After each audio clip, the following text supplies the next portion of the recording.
Joining me now, one of the chief negotiators of a potential deal, House Speaker Nancy Pelosi. Speaker Pelosi, I'll get to the relief bill in a second, but I just want to get your reaction to what you just heard from White House Chief of Staff Meadows about the outbreak among Vice President Pence's inner circle.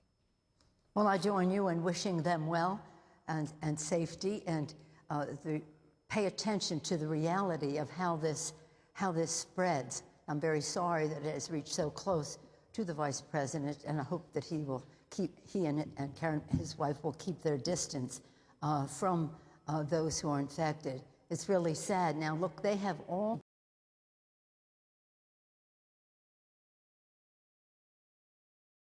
their distance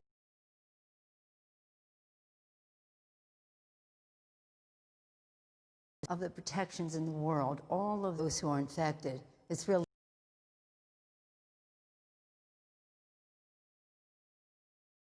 patient of how this could spread, all the prevention from it and the rest, and yet they are susceptible. Just think of America's working families, especially America's essential workers, how susceptible they are to this virus, and that's really part of our discussion on the coronavirus negotiations. And let's talk about that. You said a few days ago that, quote, we'd have to have our legislation all written by the end of the week to get it passed by Election Day. That was last week. You still have not reached a deal. Is it fair to say that a coronavirus relief package is not going to be signed into law before Election Day? There just isn't the time to do it? Well, you know, I'll never give up hope. I'm optimistic. We put pen to paper and have been writing the bill based on what we hope will be the outcome, what they said they would get back to us on. Here's the thing. For us to do anything, I want to just say to our friends out there who are suffering, and the country is suffering, working families are suffering, millions more into poverty. In the month of September, nearly 900,000 women left the workforce. So we have to act. To do anything, though, that does not crush the virus is really official malfeasance. And to crush the virus, we just have to follow the science. Testing, tracing, treatment, mask wearing, ventilation, separation, and the rest. And that is what Vice President Biden has put forth. So we have it in our bill. They said they're going to get back. Last week, you remember they said, we'll support the testing language with minor touch. Well, that was 55% of the language. We're still waiting for the final okay, and that is a central issue in all of this. We cannot just say, President, here's trillions of dollars, spend it any way you want.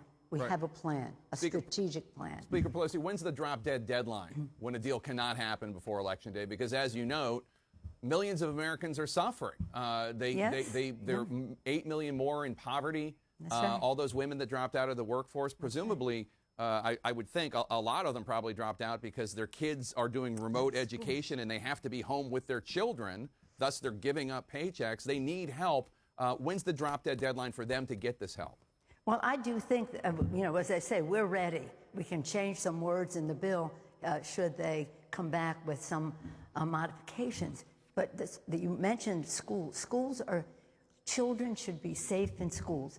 We can make that happen across the country. It only takes more money, and that is for separation, for ventilation, for technology, for more teachers and the rest. Children learning, parents earning. So it is related to the separation that we say in our health piece, but the education piece is another policy piece where we have some disagreement. Otherwise, we can negotiate the rest of it.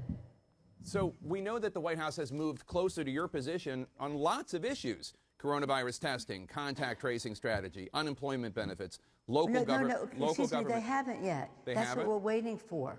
We're waiting for the final. Well, so they said they would, and you're waiting to see it on paper. They haven't yet. And also, same thing. They keep moving the goalposts. They every time they say we move the goalposts, that means they're projecting what they did.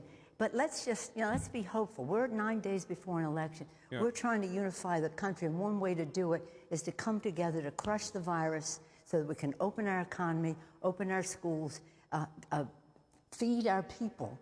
17 million children food insecure in our country. But again, the answer is crush the virus. So I get that, but it just seems like they keep moving closer and closer. I get that you're waiting for it on paper, but it just seems like you're winning. I mean, that's what it seems like to me. I'm looking at all the things that the White House is moving towards your position on, and it seems like you could take yes for an answer. Well, as soon as they say this is it, in our negotiations, yes, that is the case.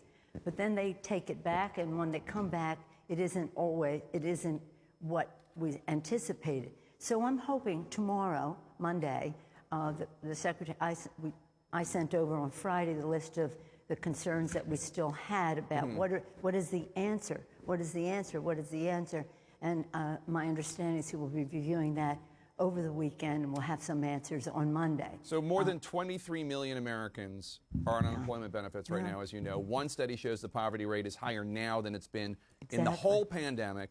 3 Democratic governors in the Midwest, Whitmer of Michigan, Evers of Wisconsin, and Walz of Minnesota, 3 Democratic governors wrote to you, President Trump, and other congressional leaders saying, among other things, quote, "We implore you to put differences aside and agree to another much-needed COVID-19 relief bill." In addition, one of your own members, Congressman Max Rose, said this week that the Democratic Party needs to learn to a certain extent how to declare victory and go home.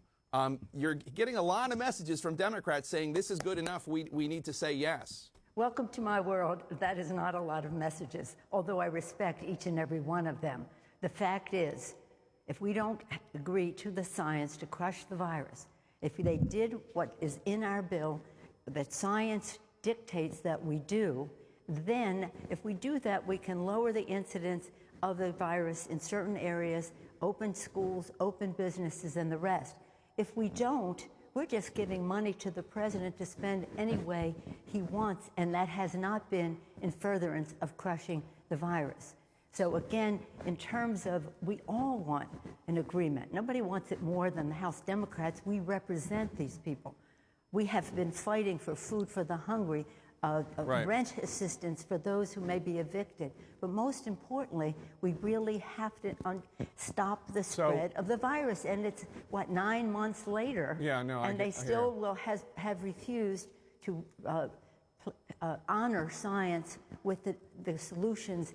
And then, of course, we're praying for the vaccine, and hopefully that will be soon. Yeah. But many more people will die in the meantime. If the Democrats win the White House and the Senate and keep the House, are you going to hold out until Democrats have control of everything and you can get a bill more to your liking? Or are you still going to go ahead with working with the president and Mitch McConnell, et cetera? The latter, for sure. I mean, people need help right away. What I say to them, though, what we are doing right now is to make the bill bigger, better, and safer for you, and the benefits will be retroactive. But no, we want it the sooner the better, and that's why we're making concessions. We're making concessions too, you know. And so, no, the sooner the better. Okay. And Mitch has even, the leader has even said, keep working, and he doesn't want to do it before the election. We want to do it as soon as possible. I thought the president did too, and that was part of the leverage that each side had, that we both wanted an agreement. Why would we even be talking to each other if we didn't believe that we could reach an agreement? So again, it could happen this week in the House, but that's up to Mitch as to whether it would happen in the Senate and go to the president's desk, which is our hope and prayer. So take a listen to a prediction from President Trump about the House of Representatives. This was in the final presidential debate Thursday. Yeah. I think we're going to win the House, okay? You'll see, but I think we're going to win the House. What's your response? You keep thinking that, Mr. President. You just keep on thinking that.